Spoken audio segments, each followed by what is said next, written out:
Good morning class. बेटा last lecture में हमने बात की थी लेंस फार्मूला की और हमने निकाला था 1/f = 1/v - 1/u। उसमें 3 रे डायग्राम थे, 2 कॉन्वेक्स के लिए थे और एक कॉनकेव के लिए था। अगला जो हमारा टॉपिक है वो इसी में है, लेंस का मैग्नीफिकेशन। हमने 10th क्लास में मैग्नीफिकेशन पढ़ा है, साइज ऑफ इमेज अपॉन में साइज ऑफ ऑब्जेक्ट का रेशो क्या कहलाता है, मैग्नीफिकेशन ऑफ द लेंस। और उसका जो फॉर्मूला था वो हमारे पास आता है m = h2/h1 = v/u। और इस फॉर्मूले से और इस फॉर्मूले से रिलेटेड छोटे छोटे न्यूमेरिकल्स होंगे, वो हम यहाँ डिस्कस करेंगे। इसके बाद अगला जो टॉपिक है हमारे पास वो है power of lens. Power of lens क्या होता है कि ये दरअसल किसी भी लेंस की वो एबिलिटी होती है जिससे लेंस है लाइट को कन्वर्स या डाइवर्स कर देता है। इसका मतलब it is also defined as the reciprocal of the focal length, reciprocal of the focal length of the lens and measure in dioptre. ये 10th क्लास की बात है। It is the reciprocal of focal length of the lens and also defined as the ability of the lens to deviate the ray of light towards focus। ठीक है, मतलब light को converse या diverse करने की जो एबिलिटी होगी lens की, वहीं उस लेंस की पावर कहलाएगी। और पावर होती है वो रेसिप्रोकल ऑफ फोकल लेंथ होती है, मेजर इन डायोप्टर। अब लेंस के कम्बिनेशन से रिलेटेड छोटे छोटे क्वेश्चंस बन जाते हैं। अगर मान लो 2 या 2 से ज़्यादा लेंसेज को, ऑब्वियस सी बात है अगर हम लेंस को कंबाइन कर रहे हैं, 2 लेंस, 3 लेंस, 4 लेंस, 5 लेंस, अगर उन सभी लेंसेज की पावर, पहले लेंस की पावर P1 है, दूसरे की P2 है, तीसरे की P3 and so on Pn, और उनकी magnification M1, M2, M3 and so on Mn है, तो जो टोटल मैग्नीफिकेशन होगी कम्बिनेशन की वो तो होगी बेटा मल्टीपल टाइम्स।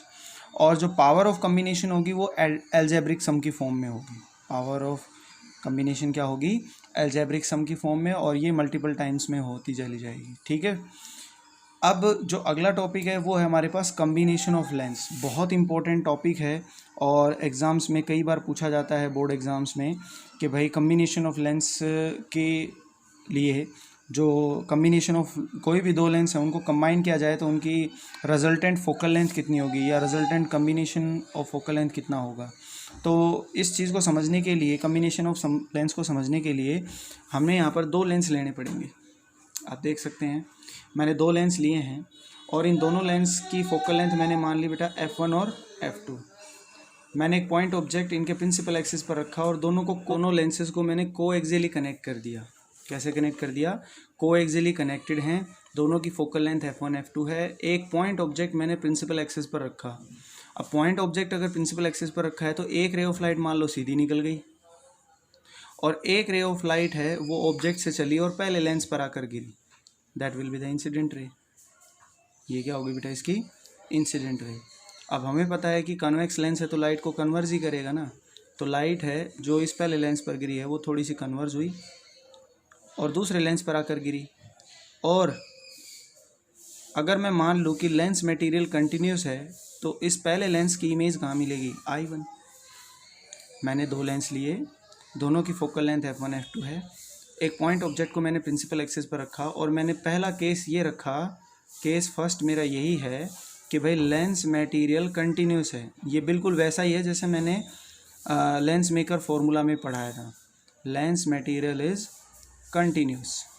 अगर लेंस मटेरियल कंटिन्यूस होगा तो इसका मतलब दूसरा लेंस एग्जिस्ट ही नहीं कर रहा, तो जो रे ऑफ लाइट पहले लेंस से रिफ्रैक्ट हुई है वो हमें इमेज कहाँ देगी, I1 पर। तो मैंने माना भाई पहला जो लेंस का, पहले लेंस के लिए जो ऑब्जेक्ट है वो u दूरी पर है और इस लेंस के लिए जो इमेज बनी है वो फाइनल इमेज तो है नहीं, दैट विल बी v1।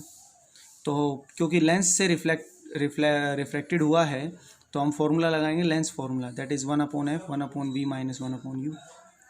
अब पहला लेंस है तो फोकल लेंथ f1 हो गई, तो इस रिफ्रैक्शन के लिए, पहले लेंस के रिफ्रैक्शन के लिए जिसमें मैंने लेंस मटेरियल को कंटिन्यूस माना और मैं किन्हीं भी 2 लेंस को कोएक्सियली कनेक्ट करके ये देखना चाहता हूँ कि इनकी रिजल्टेंट फोकल लेंथ क्या होगी, तो भाई पहले लेंस के लिए इमेज कितनी दूरी पर बन रही है, v1 पर, ऑब्जेक्ट कितनी दूरी पर है बेटा, u पर। तो ये पहली इक्वेशन आ गई, when the lens material is continuous and the ray of light refracted from the lens L1। अब दूसरा केस मैं ये मान लूँ कि भाई लेंस मटेरियल है ना वो कंटिन्यूस नहीं है, दूसरा केस मेरे पास यही है। कि lens material is not more continuous, is not more continuous, ज़्यादा देर कंटिन्यूस नहीं रहेगा। कंटिन्यूस नहीं है तो इसका मतलब रे ऑफ लाइट है वो दूसरे लेंस पर गिरेगी और रिफ्रैक्ट होगी। रिफ्रैक्ट का मतलब डाइवर्ज होगी, और कहाँ डाइवर्ज होगी बेटा? Toward the principal axis. और इमेज कहाँ मिलेगी? फाइनल आई पर। और हमें पता है जो फाइनल इमेज हमें मिली है वो कितनी डिस्टेंस से मेज़र की जाएगी? v से। लेकिन इस फाइनल इमेज के लिए I1 है वो एक वर्चुअल ऑब्जेक्ट की तरह काम होगा, जैसा हमने लेंस मेकर में पढ़ाया था। तो जो I1 है वो एक वर्चुअल ऑब्जेक्ट बन जाएगा I के लिए, क्योंकि दूसरे लेंस से रिफ्रैक्शन हुआ है। तो फिर से हम लेंस फॉर्मूला यूज़ करेंगे, and one is F, F की जगह क्या लिखूँगा? F2। फाइनल इमेज तो V पर ही बन रही है, और ऑब्जेक्ट इस I के लिए ऑब्जेक्ट कौन है? I1 कितनी दूरी पर है? V1 पर, तो U की जगह V1 रखते हैं। ध्यान रहे साइन कन्वेंशन नहीं लगाने, क्योंकि ये जो इक्वेशंस हमने बनाई थी ये साइन कन्वेंशन पुट करके ही बनाई थी। तो बेटा ये F1 आ गई, F2 आ गई। इन दोनों इक्वेशंस को ऐड करें तो देखो क्या होगा। जैसा कि बताया हमने, पहला केस हमने माना लेंस मटेरियल कंटिन्यूस है, तो पहले ही देखो बेटा इक्वेशन यही थी अपनी। और दूसरे केस में हमने कहा कि lens material is not continuous and the final image is formed at I and I1 act as a virtual object. तो सेकेंड इक्वेशन हमारे पास यही बनी थी। दोनों इक्वेशंस को ऐड करेंगे तो लेफ्ट लेफ्ट राइट राइट, तो V1 वाले फैक्टर्स कट जाएंगे और इक्वेशन ये बन जाएगी। बट हमने पढ़ा है कि जब ऑब्जेक्ट इन्फिनिटी पर होता है तो इमेज कहाँ बनती है बेटा? फोकस पर। तो V की जगह F, U की जगह इन्फिनिटी, तो ये फोकल लेंथ का फॉर्मूला बन गया हमारे पास कुछ इस तरह का। अब इसी फोकल लेंथ के फॉर्मूले से क्वेश्चन आते हैं, क्योंकि 1/f क्या होता है? P। 1/f1 क्या हो गया? P1, P2, और 1/f1 क्या हो गया बेटा? P1।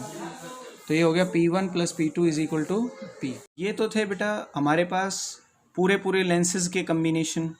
अब मान लो इससे पहले हमने कटिंग ऑफ लेंस पढ़ा था, तो लेंस को काटने के बाद हमने देखा था कि फोकल लेंथ लॉन्गिट्यूडनल अगर हम काटते हैं तो फोकल लेंथ डबल हो जाती थी, पावर आधी हो जाती थी। लेकिन अगर मान लो दो प्लेनो कॉन्वेक्स लेंस ले लिया हमने, अब इन दोनों को मैं ज्वाइन करना चाहता हूँ। अब इनको ज्वाइन करेंगे तो देखो, अगर इन दोनों की फोकल लेंथ और पावर F और P हैं तो कम्बिनेशन के बाद भी इनकी फोकल लेंथ पावर चेंज नहीं होंगी। ये छोटी छोटी बातें हैं जो एग्जाम्स में पूछी जाती हैं, 1 लाइनर MCQ में। लेकिन अगर दो लेंसेज कुछ इस तरह से जो पहले हॉरिजॉन्टली कट किए गए थे और उनकी फोकल लेंथ और पावर F और P है, तो इन दोनों के कम्बिनेशन के बाद जो हमें रिजल्टेंट फोकल लेंथ मिलेगी वो तो ओरिजिनल फोकल लेंथ का आधा, और अगर फोकल लेंथ आधी हो गई तो पावर डबल हो जाएगी, क्योंकि फोकल लेंथ और पावर एक दूसरे के रेसिप्रोकल होती हैं। लेकिन अगर इन्हीं लेंसेज को कुछ रिवर्स ऐड कर दिया जाएगा, कुछ इस तरह से कंबाइन कर दिया जाए कि भाई पहले लेंस का अपर फेस और लोअर फेस आपस में कंबाइन कर दिए जाएँ, तो उस केस में फोकल लेंथ इन्फिनिटी और पावर क्या हो जाएगी? 0। तो ये 3 बातें आपने और ध्यान रखनी है बेटा इसमें। इसके बाद हम कहते हैं कि भाई लेंस को अगर कोएक्सियली कनेक्ट तो किया जा रहा है, लेकिन अगर उनके बीच की सेपरेशन मैंने मान ली कितनी है बेटा? D, that will B small separation D। तो इनके कम्बिनेशन का फोकल लेंथ का फॉर्मूला हो जाएगा 1/f = 1/f1 + 1/f2 - D F1 F2, और इसी फॉर्मूले से हम इसकी पावर को भी लिख सकते हैं। एक लेंस डिस्प्लेसमेंट फार्मूला भी आता है जिसमें वो कहता है कि लेंस को हमने यहाँ से यहाँ डिस्प्लेस कर दिया है, तो लेंस की फोकल लेंथ बताओ क्या होगी। पहले ऑब्जेक्ट लेंस यहाँ रखा था, अब लेंस यहाँ रखा है, तो उसका लेंस डिस्प्लेसमेंट का फॉर्मूला बोर्ड में एक बार क्वेश्चन आया हुआ है, तो आपको ये फॉर्मूला ध्यान रखना है, F = D² - x² / 4D। ठीक है बेटा, ये आपसे पूछा जाएगा, तो इसका भी आपने ध्यान रखना है। ठीक है कि भाई लेंस पहले यहाँ रखा था तो इमेज यहाँ बन रही है, अगर लेंस को हम इतना डिस्प्लेस कर दें तो इमेज यहाँ बनेगी, तो बताओ लेंस की फोकल लेंथ कितनी होगी। तो उसमें फॉर्मूला है D² - x² / 4D। तो ये छोटी छोटी बातें हैं जो आपने ध्यान रखनी है बेटा।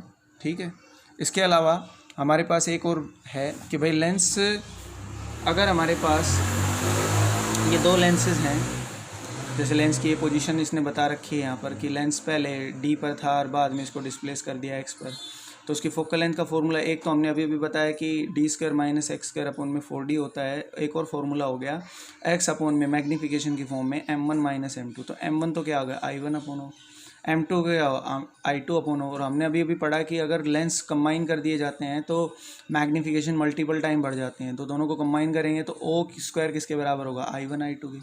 ये क्वेश्चन बोर्ड में आ चुका है, ध्यान रखना। और नीट के एग्ज़ाम में भी आ चुका है, लेकिन I1 I2 की जगह उसने एम्पलीट्यूड दिया था बेटा, साइज़ दिया था A1 A2। तो आंसर यहीं रहने वाला है, ठीक है। साइज़ ऑफ ऑब्जेक्ट होगा √I1 I2 या √A1 A2। अगर एम्पलीट्यूड की फॉर्म में देगा तो √A1 A2, ये ध्यान रखना। ये नीट में यहाँ तक क्वेश्चन पूछा गया था यहाँ से, इसीलिए ये सारे फॉर्मूले आपको याद करने हैं। जैसा आपको बताया गया था कि एक क्वेश्चन पूछा गया था लेंस डिस्प्लेसमेंट पर। तो ये देखो, a screen is placed 90 centimetre away from the object and the image of object on the screen formed by the convex lens of 2 different location separated by 20 centimetre. Then calculate the focal length of the lens.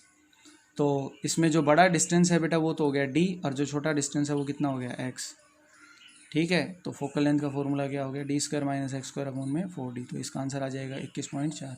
तो इस तरह के questions, ये board में आया हुआ question है, board important question है बेटा, तो इसको भूलना नहीं है। बोर्ड इंपॉर्टेंट क्वेश्चन है जो एग्जाम्स में आपसे पूछा गया था।